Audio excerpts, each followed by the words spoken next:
ప్రభునందు ఆత్మీయులరా, మన బైబిల్ అధ్యయనములో సమూయేలు మొదటి గ్రంథములో వ్రాయబడిన విషయాలు ధ్యానం చేసుకుంటూ ఉన్నాం. 25వ అధ్యాయము మొదటి వచనములో దైవజనుడైన సమూయేలు మరణించినట్లుగా ఆ భాగములో వ్రాయబడి ఉన్నది. దైవజనుడైన సమూయేలు యొక్క మరణముతో ప్రజల పక్షముగా ప్రార్థించేటువంటి వ్యక్తి లేకుండా పోయాడు అని పరిశుద్ధ లేఖన భాగములో మనం చూస్తూ ఉన్నాం. దైవజనులైనటువంటి మోషే, సమూయేలులో గొప్ప విజ్ఞాపనకర్తలు లేదా ప్రార్థనా యోధులు అని దేవుడే సాక్ష్యం ఇచ్చినట్లుగా ఇర్మియా గ్రంథము 15వ అధ్యాయము మొదటి వచనములో వ్రాయబడి ఉన్నది. గొప్ప ప్రార్థనా పరులైనటువంటి వ్యక్తులను దేవుడు తన యొద్దకు పిలుచుకుంటే చాలా తీరని లోటు ఏర్పడుతూ ఉన్నది అనే విషయాన్ని మనమందరము కూడా గ్రహించాలి. అయితే మన ప్రియ ప్రభు అయినటువంటి యేసుక్రీస్తు వారు మన పక్షముగా విజ్ఞాపన చేయడమో అది ఎన్నడూ కూడా ఆగిపోదు అనే విషయాన్ని మనమందరము కూడా గ్రహించాలి. హెబ్రీ పత్రిక 7వ అధ్యాయము 25వ వచనములో అపోస్తలుడైన పౌలు ఈ రీతిగా జ్ఞాపకం చేస్తున్నాడు. ప్రభు అయినటువంటి యేసుక్రీస్తు వారు తన ద్వారా దేవుని యొద్దకు వచ్చువారి పక్షమున విజ్ఞాపన చేయుటకు నిరంతరము జీవించుచున్నాడు అని లేఖన భాగములో మనం చూస్తూ ఉన్నాం. పాత నిబంధనలో భక్తుల కొరకు ప్రార్థనలు చేయడానికి కొంతమంది ప్రవక్తలు వచ్చారు. అందులో గొప్ప గొప్ప ప్రార్థనా పరుల్లో ఇద్దరు ఎవరు అంటే మోషే, సమూయేలు. అయితే కొంతకాలం వారు జీవించి చనిపోయారు. కానీ మన ప్రభు అయినటువంటి యేసుక్రీస్తు వారు ఈ కొత్త నిబంధన సంఘము కొరకు ప్రార్థించడానికి ఆయన నిరంతరము కూడా జీవించుచున్నాడు అనే మాట పరిశుద్ధ లేఖన భాగములో మనం చూస్తూ ఉన్నాం. ఇక ఈ 25వ అధ్యాయములో మనము గమనించినప్పుడు నాబాలు, అబీగయీలు అనబడినటువంటి వ్యక్తులు మనకు కనబడుతూ ఉన్నారు. ఈ నాబాలు ఎవరు అంటే మూర్ఖుడు అనేటువంటి విషయాన్ని మనం అందరము కూడా గ్రహించాలి. దేవుని యొక్క అభిషేక్తుని తిరస్కరించి అవమానపరిచాడు అనే విషయము లేఖన భాగంలో వ్రాయబడి ఉన్నది.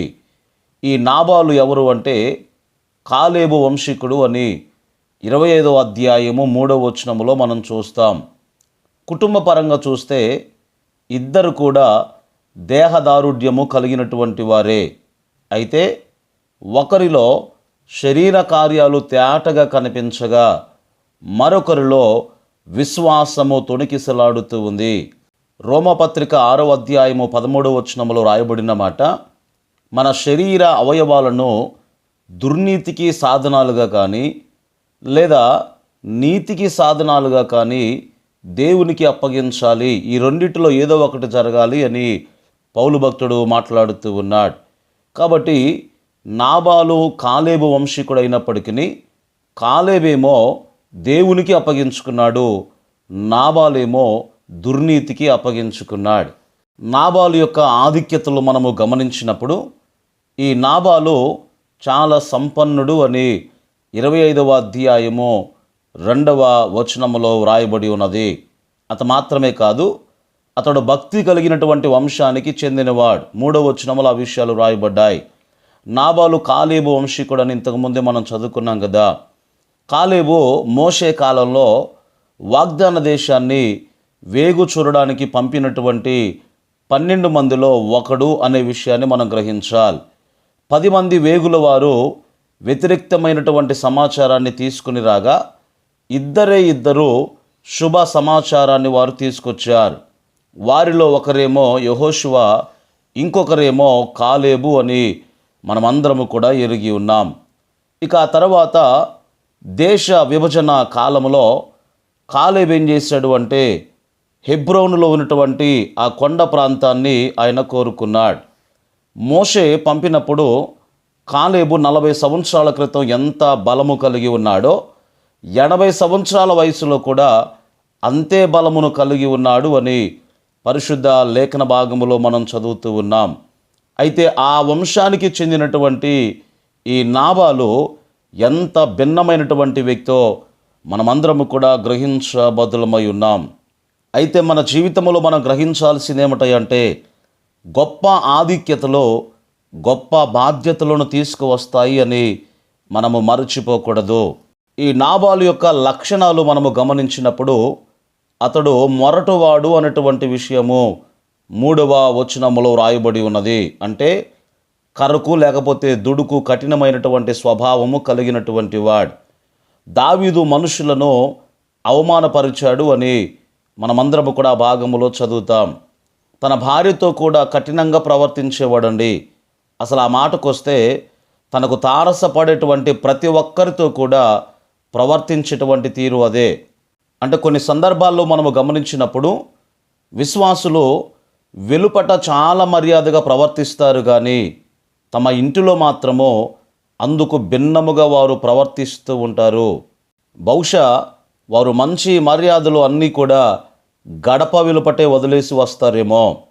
బైబిల్ గ్రంథంలో 101వ కీర్తన 2వ వచనములో దావీదు ఈ రీతిగా మాట్లాడుతూ ఉన్నాడు. నా ఇంట యథార్థ హృదయముతో నేను నడుచుకుందును అని దావీదు దేవుని సన్నిధిలో తీర్మానం చేస్తూ ఉన్నాడు. ఇక ఈ నాబాల్లో ఉన్నటువంటి మరొక లక్షణం ఏమిటంటే అతడు దుర్మార్గుడు అనే మాట 3వ వచనంలో వ్రాయబడి ఉన్నది. మాటలు కూడా చాలా కటువుగా ఉంటాయండి. పైపెచ్చు ఈ వ్యక్తి ఎలాంటోడు అంటే త్రాగుబోతు అని 36వ వచనంలో వ్రాయబడి ఉన్నది. ఇవన్నీ చూస్తే ఈ మనిషి ఎంత భయంకరమైనటువంటి వాడో, లేదా అతని జీవితం ఎంత భయంకరమైనదో మనమందరము కూడా ఈ వచనాల్లో మనం చూస్తాం. ఇంకా నాబాల్లో ఉన్నటువంటి మరి యొక్క గుణం ఏమిటంటే అతడు కృతజ్ఞత లేనివాడండి. ఒక సందర్భాన్ని మీకు జ్ఞాపకం చేస్తాను. సాయుధులైనటువంటి దావీదు యొక్క సైన్యం లేదా దావీదు యొక్క పరివారం ఏం చేశారు అంటే ఒకానొక సమయంలో నాబాలు యొక్క మందలను కాపరులను వారు కాపాడారండి. కానీ నాబాలు ఆ చేసినటువంటి మేలుడు కూడా మర్చిపోయాడు. ఒక సందర్భంలో నాబాలు తన గొర్రెల యొక్క వెంట్రుకలను కత్తిరించేటువంటి కాలంలో అతడు గొప్ప విందు చేసుకుంటూ ఉన్నాడు. అంటే ఇది ఎలాంటిదంటే రైతులు పంట పండించి కల్లం చేసినట్లుగా, అంటే ఆ చివరి దశలో ఆ ఫలాన్ని వారు అనుభవిస్తారు కదా, అదే రీతిగా నాబాలు కూడా తన గొర్రెల యొక్క వెంట్రుకలు కత్తిరించేటువంటి ఆ కాలంలో అతడు విందు చేసుకుంటూ ఉన్నాడు. ఆ సందర్భంలో దావీదు ఏం చేశాడు అంటే నాకు ఒక ఉపకారం చేయాలి అని ఈ నాబాలుకు కబురును పంపించాడు. కానీ అప్పుడు నాబాలు అతడు మొరటగా సమాధానం ఇచ్చినట్లుగా పరిశుద్ధ లేఖన భాగములో మనం చూస్తూ ఉన్నాం. బహుశా దావీదు ఈ అనుభవంతోనే 35వ కీర్తన రాశాడేమో. ఈ 35వ కీర్తన అంతా కూడా మనం చదివితే 12వ వచనములో దావీదు ఏమన్నాడు అంటే నేను ఉపకారం చేశాను కానీ వారు నాకు అపకారం చేయదలిచారు అని ఆ 12వ వచనములో మాట్లాడుతూ ఉన్నాడు. ఇక 35వ కీర్తనలో 20వ వచనములో రాయబడిన మాట నాతో వారు సమాధానముగా మాటలాడరు అని పలుకుతూ ఉన్నాడు. 19వ వచనములో నిర్హేతుకముగా వారు నాకు శత్రువులయ్యారు అని ఈ 35వ కీర్తనలో దావీదు తన అనుభవాలు పంచుకుంటూ ఉన్నాడు. అయితే ఈ అనుభవము అంతటి ద్వారా దావీదుకు మేలే జరిగిందండి.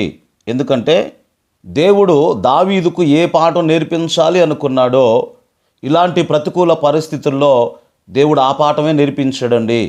అంటే దావీదు తన హక్కుల కోసము పోరాడడం మాని దేవునికే తన సమస్యను అప్పగించుకున్నాడు అని లేఖన భాగంలో మనం చూస్తూ ఉన్నాం. దావీదు ఈ రీతిగా ప్రార్థన చేస్తూ ఉన్నాడు. నాకు న్యాయము తీర్చుటకు మేలుకొనుము, నా దేవా నా ప్రభువా నా పక్షమున వ్యాజ్యమాడుటకు లెమ్ము అని తీర్పు తీర్చుటకు న్యాయము చేసేటువంటి దేవునికి దావీదు అప్పగించుకున్నట్లుగా లేఖన భాగములో మనం చూస్తూ ఉన్నాం. మిగతా విషయాలు మరుసటి ధ్యానములో మనం నేర్చుకుందాం. దేవుని కృప మనందరికీ తోడై నడిపించునుగాక. ఆమేన్.